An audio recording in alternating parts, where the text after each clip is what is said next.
Guys, welcome back to my channel. It is 19 degrees, so we're going to open up the window and let in the sun. Like, you have no idea how excited I am about this. You have to understand, last Monday, there was an ice storm. Like, actually, an ice storm. So we were covered in ice. And I was falling. A lot. But anyways, it's now officially spring. We have the windows open. And every time I open the windows, especially in the spring, I enjoy the weather. And I also realize how dirty my apartment is. So this video is all about tips and tricks on how to get your apartment ready for summer. I like to spring clean or do a major clean and purge twice a year, normally in the spring and fall. So come with me as we here, which is normally in the spring and the fall. I spring clean my entire apartment, and what that means to me is that I go through things. I declutter, I go through a lot of the stuff, and I do some of the extra cleaning that I don't have time to do on a regular basis.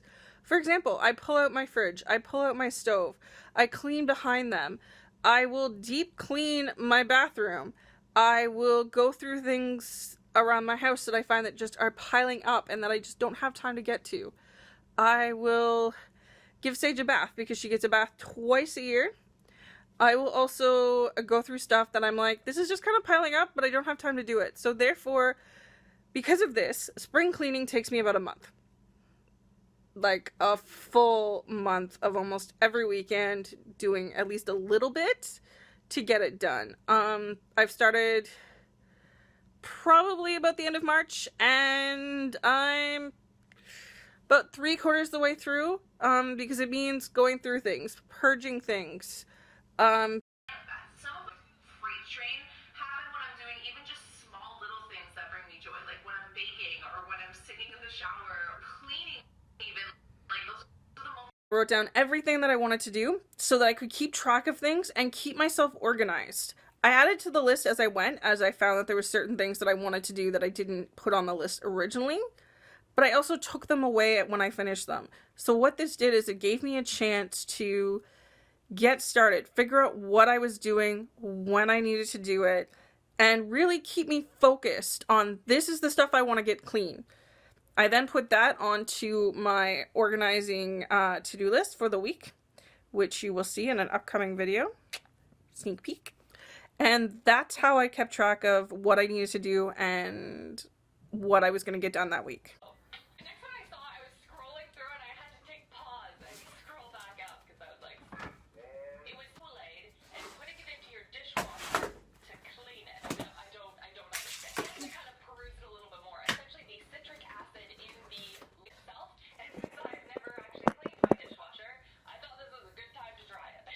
Okay, so when I spring clean, one of the things that I do is I empty off whatever I'm doing, and in this case I'm spring cleaning my desk. So I have everything off of there that can come off. The only thing that's left on there is the present I have to mail, my computer, my printer, and stuff over here that I know I'm keeping because it's like CDs and DVDs and like a computer program and a frame that may move. But other than that, everything is either there or here. So I am going to clean it completely. I still have a little bit more to take off, but other than that, everything is clean. After I pull everything out and get it into a central location, which is normally my living room, I will then go back and clean everything where I just pulled everything off. So I'll make sure that when I put the things back, I put it back into a clean space.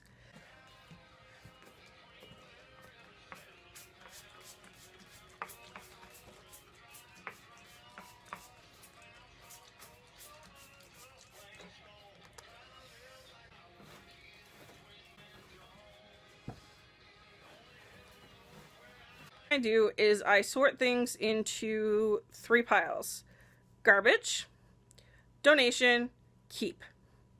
So I have my 3 piles. And how I determine what I'm going to keep and what I'm going to get rid of is I ask myself questions. I'm like, do I use this? How often do I use this? Am I going to use this in the future? Do I like this? I go through and I touch each item and I'm like, do I have a plan for this? Do I like this? Am I going to use this? Is there a reason I'm keeping this? When it comes to some of this stuff, like I have my fabric out, if it comes to that stuff, it's, can I think of something I want to make with this? Do I still like the fabric? Do I still like the pattern? If it's something that I started to make, how likely am I to finish this? Am I going to finish it? Do I want to finish it? What do I think about it? And then I can use that to determine where I'm going to put it. I try and make the donation pile or the keep pile the biggest. So what that means is I try to put as little as possible into the landfill. Whenever possible, I do recycle.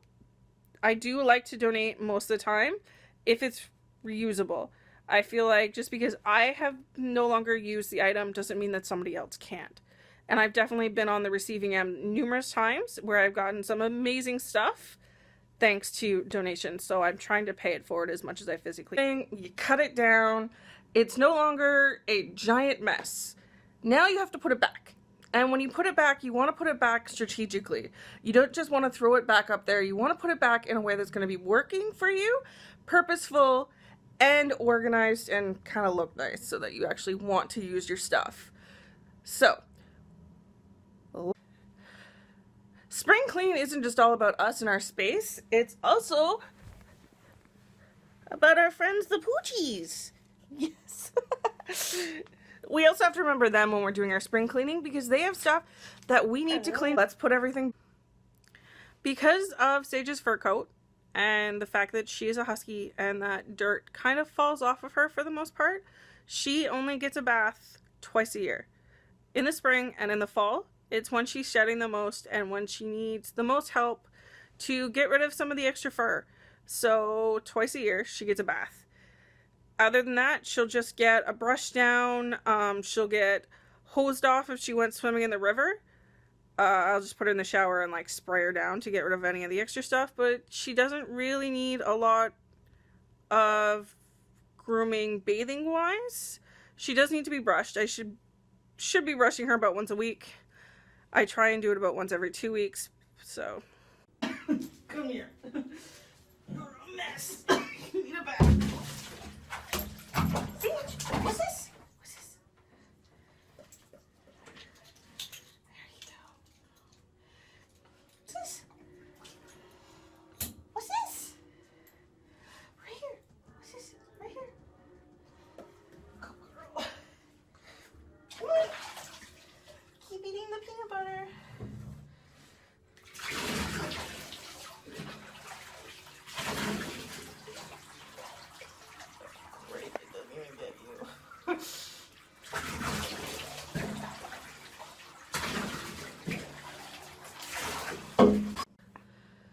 So, bedding is definitely something that needs to be cleaned. I try to do mine about once a week, but what you want to do is every spring and fall is definitely go through their bedding.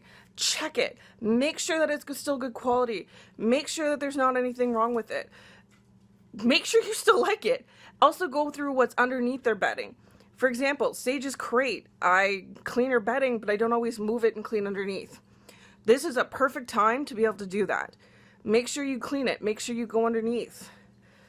Double check everything so it's all nice and clean.